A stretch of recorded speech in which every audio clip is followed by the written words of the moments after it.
जे मोमिनानी अम्मा फातिमा जी सीरत धार 5 वक्त नमाज पढ़ पर्देदार थी हया कर पर्दो कर। अम्मा फातिमा उहा औरत था जे पांजे मुर्स अली के चयो अली मां मफात करे वना मुझो जनाजो रात जो पढ़ाई जाए। अली मुझे जनाजे जे खटोलो जे चौधारी हिया काना दी जाए हिया लटा दी जाए। मां सजी जिंदगी पंजो नंगो के न देखायो आ। सबाने नबी साईं जा सहाबा मुझे बाबे जा सहाबा ये माखे कुलो दीदा जनाजे के मता को दिसी चवे त नबी जी न्याणी जो कद हेतरो आ माखे इहो भी बर्दाश्त न। पर्दे में आया पर्दे में वना इया भी खबर के किताब में ना लिखल त नबी साईं जी न्याणी फातिमा जो कद केतरो एडी हयादार। अल्लाह अकबर कबीरा शल अल्लाह सबनी के पर्देदार नसीब फरमाए हयादार न्याणियों औरतों नसीब फरमाए। उदो कुरान जाश को अली जी शादी थी मुस्तफा जे दर ते आयो। हजरत उस्मान जी शादी थी हजरत उस्मान त बदफा घोट थी आयो। नबी साईं जे दर ते एकड़ी न्याणी दिनेस उहा वफात करे वई। उस्मान रुनो नबी से फरमायो रो न उस्मान अम्मा वट बीबी न्याणी वेठी आ तो के निकाह में ॾियां। आने फैसलो पाण कर अली के मञा सोने उस्मान के मञा छो त मोहम्मद जे दर ते घोट थी आया बई ॾाठा था। बाकी अबू बकर उमर के छो नथो मञे ये त मुझे महबूब जा सोहरा थी सोरो त पी जे पी वांगुर हूंदो आ। अल्लाह चो अबू बकर उमर ता बई पंहिंजे घर वियो घबरायो न ता भी मां अल्लाह के प्यारा हो जो अली उस्मान के नबी जे दर ते घोट करे मोकलियो ता घर वियो त वरी ता जे दर ते जन्नत जो घोट मिठो मोहम्मद रसूलुल्लाह सिंगारे मोकला थो। अबू बकर जे दर ते वन बीबी आयशा सा निकाह कराइंदो साईं केर अम्मा आयशा जे तो सिद्दीक़ अकबर की बेटी को नबी के घर खुदा लाया। आखिर में बेवफाई चंगी ना है जल्दी चो सुभान अल्लाह। सिद्दीक़ अकबर की बेटी को नबी के घर खुदा लाया। वाह मुकद्दर मेरी अम्मा नबी का संग तूने पाया। तेरे बिस्तरे पर जी अम्मी जिब्रील कुरान लाता था।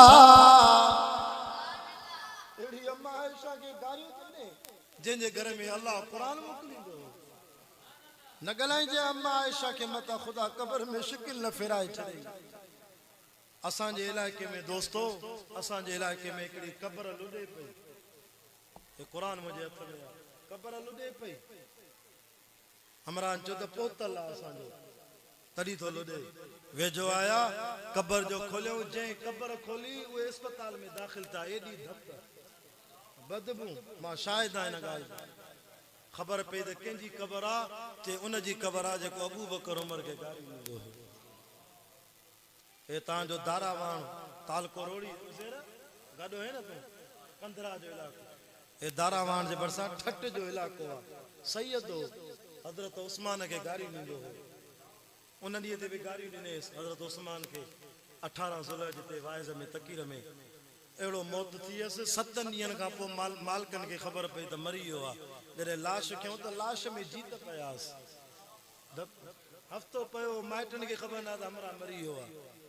आख़िर जनाज़ो ही न थियसि कफन न ॾेई वरी खॾे में उछलियासीं किनो करे छो हज़रत उस्मान खे गारी ॾींदो तंहिंजे करे सैयद जे हथ में क़ुरान आ मुंहिंजे महबूब जे यारनि खे न ॻाल्हाए। असां सभिनी के मञण वारा आहियूं असां सिद्दीकी असां फारूकी असां उस्मानी असां हैदरी अम्मा आयशा केरा हाँ सही सिद्दीक़ अकबर की बेटी को नबी के घर खुदा लाया। वाह मुकद्दर मेरी अम्मा नबी का संग तूने पाया। तेरे बिस्तरे पर जी अम्मी जिब्रील कुरान लाता था। हुमेरा का तैयबा का लक़ब देकर मदनी मुस्कुराता था कि तुम उम्मत की अम्मी गो नबी प्यारे ने फरमाया था। तू अम्मी आप अच्छी है तेरा हुजरा भी अच्छा है, तू अम्मी आप सच्ची गे तेरा बाबुल भी सच्चा गे। ये सच्चों का घराना था, ये पाकीज़ा घराना था, खुदा को तब तो पसंद आया। इन मुझी अम्मा आयशा एड़ी कुंवार जो नबी जी पाक बीबी ते ज़ालिमन नऊज़ बिल्ला ज़ालिमन तुमत ही ज़िना जी। अम्मा आयशा ॾाढो रुनी अल्लाह जे घर में। अम्मा आयशा मुसल्लो विछाए मस्जिद, अम्मा आयशा मुसल्लो विछाए पंहिंजे घर में रोए थी, अल्लाह के चवे थी ओ मुझा मौला बीबी मरियम ते तुमत लगी, ईसा नबी ॻाल्हायो मौला मां त पाक आं, ज़ालिम मूंखे इल्ज़ाम ताणन मांखे त निंड वठी वई, मौला मुझी गवाही दे।